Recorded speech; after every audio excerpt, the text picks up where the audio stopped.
Hola a todos y todas, estamos desde el otro país. Soy Ana Martini, estamos en EduCanal, el canal 21. Desde el otro país es un espacio que se propone unir y sobre todo desarrollar este tejido de los mercados, de las experiencias, de las innovaciones, de emprendedores y emprendedoras que están construyendo ese otro país que sin embargo está en este. Por eso hoy tenemos una invitada que viene a traernos no solamente su concepto de educación, sino un concepto vital, un pensamiento que tiene que ver con el Paraguay, con la educación. Ella es licenciada en Relaciones Internacionales, es magíster en educación, investigadora, asesora y es especialista en un método que el siglo pasado ha estado a lo largo y ancho del mundo mirado, pues ha traído una innovación a la educación, el método Montessori de la maestra María Montessori. Ella es Eugenia Peroni. Bienvenida Desde el Otro País. Gracias por venir, Eugenia. Hola Ana, muchísimas gracias y muchas gracias a la audiencia también por prestarse a este espacio.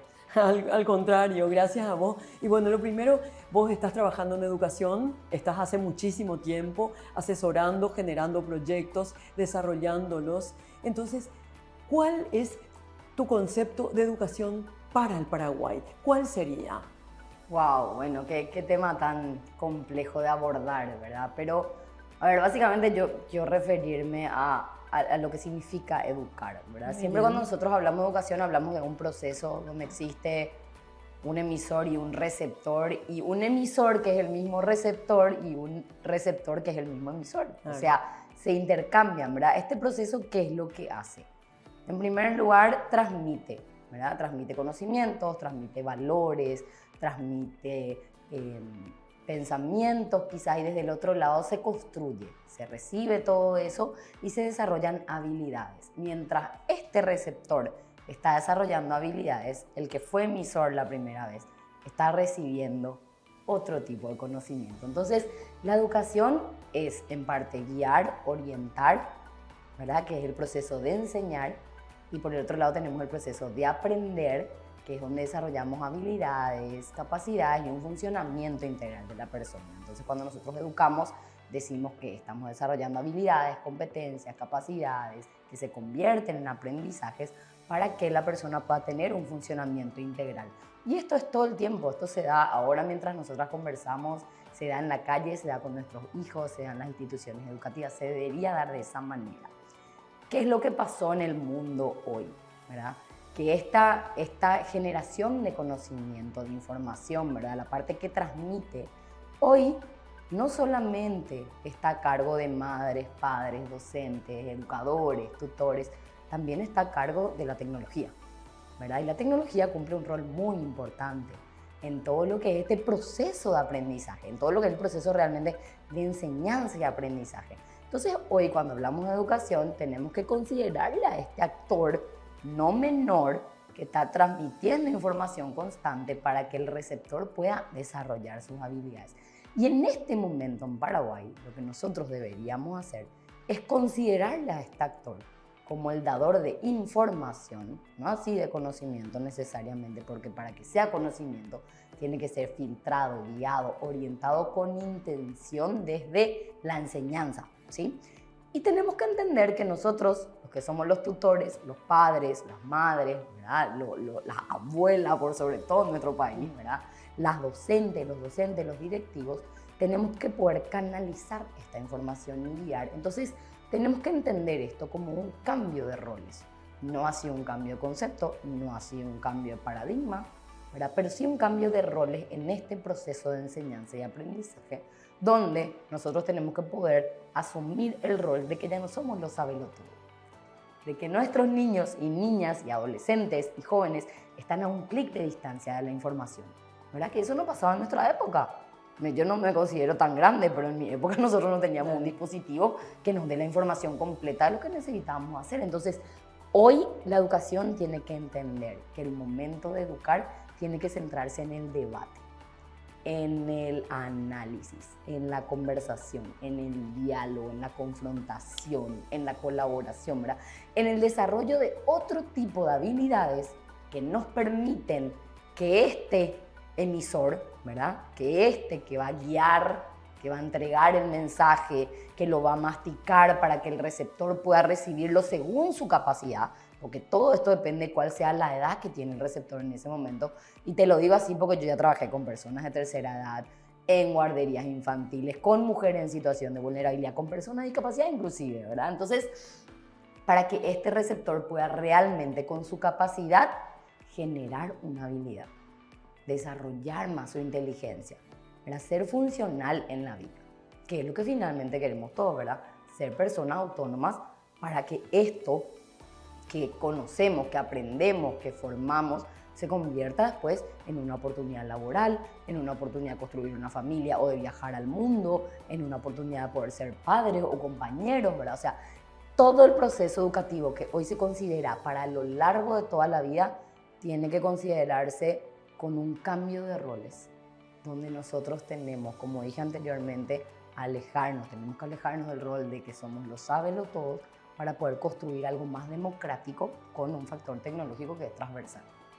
Qué interesante eso que decís, sobre todo porque también muchas veces en el Paraguay ha ocurrido que se ha desvalorizado el conocimiento que ya el niño o la niña traen apenas llegan al colegio, porque tienen un conocimiento muchas veces que la abuela les ha pasado, que le ha pasado la madre, ¿verdad? Un conocimiento del hogar que implica una cultura determinada, por un lado, ¿verdad? Entonces, no necesariamente viene, como diríamos, como una tabula rasa. Al contrario, ¿verdad? Ya viene cargado de contenido. Y por otro lado, un proceso que yo veo también ahora, Euge, que antes uno pensaba, bueno, termino el colegio, termina mi educación. Sí. Ahora, todos y todas nos vemos obligados a actualizarnos, a seguir leyendo.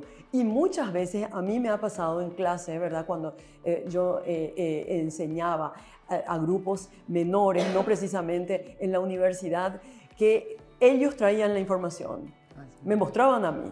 Entonces ahí es donde se ve esa diferencia entre una información, la formación y la educación. Estamos en ese momento donde todos aprendemos juntos también, ¿verdad? Bien, así mismo. Bueno, es tan interesante lo que decía Ana, porque como yo siempre digo, en los primeros 6 años de vida se desarrollan todas las habilidades, tenemos la posibilidad de desarrollar las habilidades de lo que va a ser el hombre a lo largo de su vida. ¿Verdad? La posibilidad de hablar, de caminar, de comprender, de tener hábitos saludables, de conversar, de construir. Entonces, esos primeros 6 años son tan importantes para que después cuando llegamos a la escuela realmente el docente pueda captar eso y convertirlo y potenciarlo.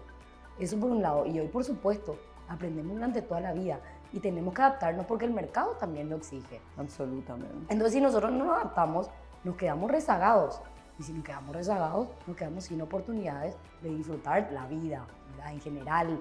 Entonces, por eso es que vamos otra vez a lo mismo, al desarrollo de habilidades, ¿verdad? Ya no es solamente el aparato cognitivo, el IQ, la inteligencia lo que tenemos que trabajar. Acá tenemos que trabajar todo lo que es la inteligencia emocional, por sobre todo, ¿verdad? La capacidad que tenemos de ser resilientes, de adaptarnos a un trabajo nuevo, a un espacio nuevo, a un mundo nuevo. Y esto vuelvo también se da por la tecnología, porque ¿qué es lo que pasa? Cambiamos tan rápido, hoy vemos trabajos que antes eran indispensables, como un cajero de supermercado, que hoy está siendo reemplazado por la máquina. Sí. Entonces, ese cajero que está ocupando ese lugar tiene que tener la capacidad de poder desarrollar nuevas habilidades para estar en otro espacio laboral. Y la educación tiene que poder acompañar esto, ¿verdad? Lo que nosotros estamos ofreciendo en el sistema educativo, y como padres, y como madres, como una comunidad educativa, tiene que poder acompañar la evolución que se está dando. Evolución, algunos le llaman involución también, te soy sincera, ¿verdad? Porque claro, hay veces que el ser humano está siendo reemplazado por máquinas, pero sin embargo lo que decimos, bueno, lo que nos diferencia de los animales y de las máquinas todavía es el razonamiento. Entonces, trabajemos en ese razonamiento. Y ese razonamiento incorpora las habilidades socioemocionales, ¿verdad? Que son habilidades, como te dije, de colaboración, de resiliencia, de trabajo bajo presión, de mucho pensamiento lógico, matemático, analítico. Y eso tenemos que poder lograrlo. Y ahí está el aprendizaje para toda la vida, ¿verdad? Que es aprender a seguir aprendiendo toda la vida. Entonces no podemos educar únicamente para hacer, que es lo que todavía hacemos.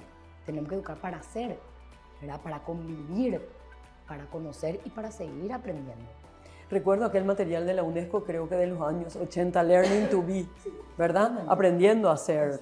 Efectivamente, parece que preclaro, ¿verdad? Fue aquel material porque nos señalaba justamente la necesidad de que la educación nos ayude a ser, ¿verdad? Antes que el hacer, que es algo fundamental. Y vos te referiste recién a un término que me gustaría que lo expliques. ¿Qué es la inteligencia emocional? Wow, bueno, es un... A ver, hay demasiadas corrientes con respecto al uso del concepto de la inteligencia luego, ¿verdad? Porque siempre la inteligencia estuvo relacionada al coeficiente intelectual más. Sin embargo, hoy lo que vemos es que hay toda una parte del desarrollo del cerebro, ¿verdad? Que es la parte límbica que tiene las emociones adentro. Entonces, cuando hablamos de inteligencia emocional es esa capacidad de poder conectar con nuestras emociones, regularlas y utilizarlas a favor de nuestro bien, ¿verdad? Pero siempre lo importante es poder conectar con nuestras emociones. Entonces, cuando decimos hay una persona que es emocionalmente inteligente, no estamos hablando de una persona que reprime sus emociones y que es 100% racional. Al contrario, es lo opuesto. Es una persona que puede reconocer sus emociones, que puede llorar cuando tiene que llorar, que puede enojarse cuando tiene que enojarse, pero que puede pedir disculpas, por supuesto, sin agredir nunca, ¿verdad? Claro. Pero es eso, de eso se trata, de poder conectar con nosotros mismos. Hoy estamos en un momento donde todos te dicen, por favor, trabajen en la introspección, trabajen en mirarse a sí mismo, trabajen en meditar, porque en el ajetreo diario, Ana, estamos todo el tiempo con el celular respondiendo llamadas, que nos olvidamos de nosotros y nos olvidamos del ser. O sea, imagínate, estamos pasando de una educación que nos educó en el hacer toda la vida a una educación que nos intenta de educar en el ser, porque por lo menos a nivel internacional se escucha eso, ¿verdad? Tipo, pensémonos, hagamos más deporte, hagamos reflexología, ¿verdad? Como muchos términos, pero en todo este camino no nos estamos destinando tiempo a nosotros. Y esto, ¿sabe dónde se ve con mayor claridad? Inclusive, ni siquiera en los trabajos, en la maternidad. A mí que me toca de repente visitar familias, observarle a los niños, porque hago asesoría, ¿verdad? Uno ve que la mayor cantidad de problemas que se da, o Montessori le llama normalización, pero la mayor cantidad de dificultades que se encuentran es por la falta de tiempo que tenemos, ¿verdad? Por estar todo el día acelerados, por no tener la paciencia que tenemos que tener. Entonces, es eso, ¿verdad? Educar en el ser y tratar de ubicarnos en el momento en el que estamos, cuándo estamos y poder reconocer cuáles son nuestras emociones en ese momento.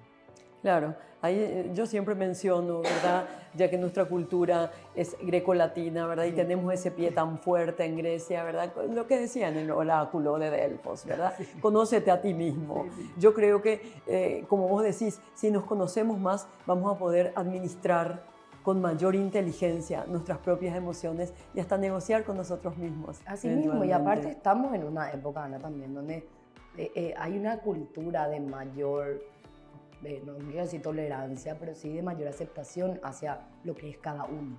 Es cierto. Entonces se permite como hay más flexibilidad. Es cierto. Bueno, estamos en esta charla tan apasionante con Euge Peroni. Vamos a un corte brevemente y volvemos enseguida desde el otro país.